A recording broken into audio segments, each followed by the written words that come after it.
Ce journal vous est offert par CET Congo, Société d'ingénierie civile.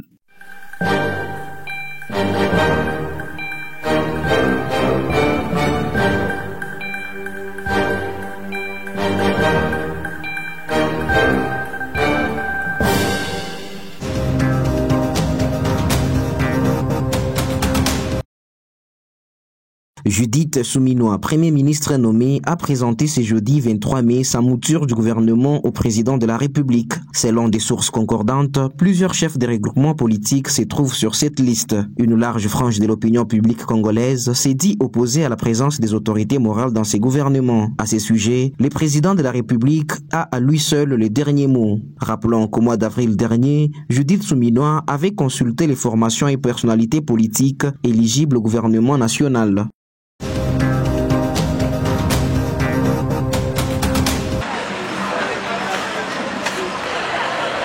L'école Mokengeli de la commune de Lemba à Kinshasa a réceptionné ce 23 mai un lot important de bancs scolaires. Élèves, enseignants étaient tous enthousiastes en voyant les camions remorques franchissant les portails de leur établissement scolaire. Ces bancs étaient déchargés sous la supervision du général-major Kassongo Kabwit, commandant du service national. C'est cette structure qui a réalisé ces bancs.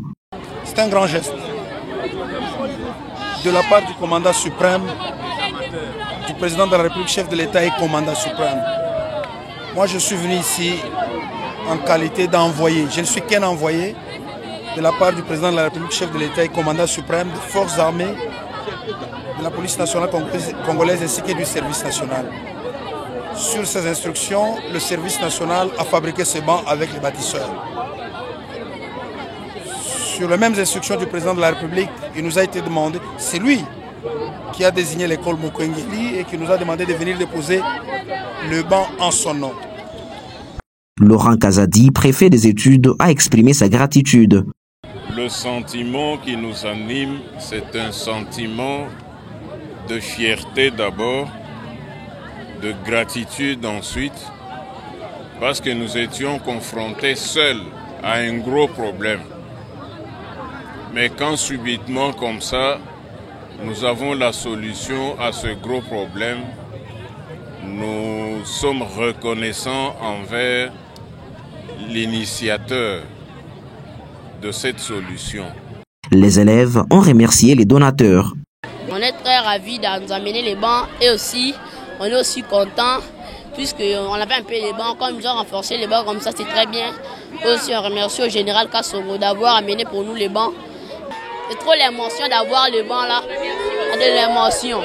L'Institut Mokengeli a été récemment réhabilité par le gouvernement de la République. Le commandant du service national a indiqué que d'autres écoles bénéficieront des bancs scolaires réalisés par son institution.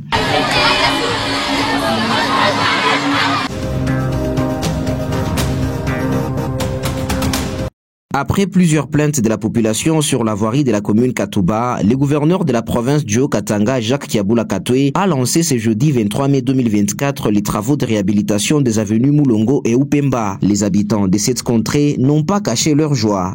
Je suis animé d'un sentiment de joie et de satisfaction de voir les autorités songer à cette route d'intérêt communautaire. Pour son deuxième mandat à la tête de la province, le gouverneur Kiaboula s'est dit déterminé à réhabiliter les infrastructures des quartiers périphériques, comme c'était le cas au centre-ville de Lubumbashi. Nous avons travaillé sur les infrastructures au centre-ville, mais cette fois-ci, dans notre mandat, nous voulons entrer dans les milieux reculés tels que les communes. Et nous avons encore d'autres routes telles que Kabambare qu'on va lancer d'ici peu, le pont qu'on va reprendre avec la construction. Donc il y a une ferme volonté d'améliorer les conditions de vie de nos compatriotes qui sont dans les communes, particulièrement ceux qui sont à la Katouba. Pour rappel, la rédaction des Paroles des Fois Médias avait produit plusieurs reportages sur la voirie de la commune Katouba, dans laquelle figuraient les avenues Moulongo et Upemba dans un état très délabré. Dans un futur proche, ces deux avenues vont revêtir d'une nouvelle image en termes des infrastructures routières.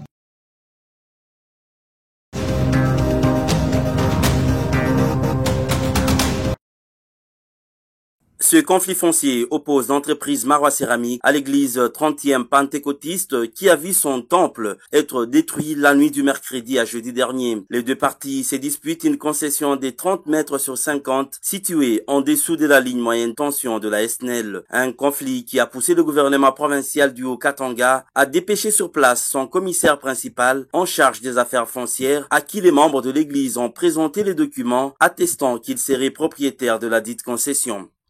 Ule alipomwona wa kwanza ni Maro ye mwenyewe na bantu hapa ni burgomestre wa zone Kampemba ndio alishimama banatubamba shiye juu aba bapomone pale banisha kupomona ndio balitoacha angalia mbele bilonda.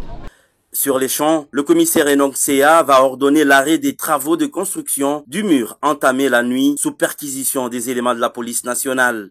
Nous avions appelé la population au calme, à ne pas se révolter, mais ce qui est marrant, c'est de constater qu'on a démoli hier et aujourd'hui, on est en train d'y ériger un mur de clôture. Donc je viens de suspendre les travaux et il y avait une réquisition policière. Je venais de m'entretenir avec le colonel de la police. On vient de faire partir les éléments qui étaient commis ici pour la sécurisation de ceux qui sont en train de construire.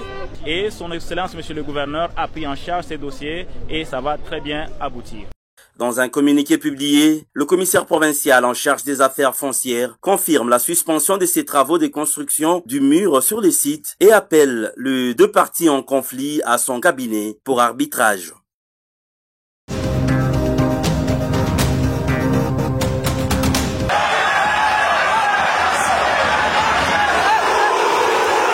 « 24 heures après les incidents qui ont émaillé le derby louchois entre le TP Mazembe et le FC Saint-Éloi-Lupopo le 22 mai dernier, le comité de gestion de la Ligue nationale de football a, dans un communiqué, annoncé la suspension du résultat final, 1-0 en faveur de Corbeau, également la saisie des recettes. La Ligue nationale de football affirme s'être basée sur l'article 275 des règlements généraux sportifs ainsi que l'article 44 du Code des disciplines pour prendre ces mesures conservatoires en entendant l'examen du rapport des officiels. Pour rappel, le mardi dernier, à 20 minutes de la fin du match, des incidents avaient été enregistrés au stade Mazembe pendant 11 longues minutes après que l'arbitre central ait accordé un penalty au TP Mazembe, ce après un contrôle de la main dans la surface de réparation par le joueur Chatakora du FC Lupopo. Penalty qui avait été par la suite transformé par Phili Traoré pour permettre à Mazembe de s'imposer 1-0.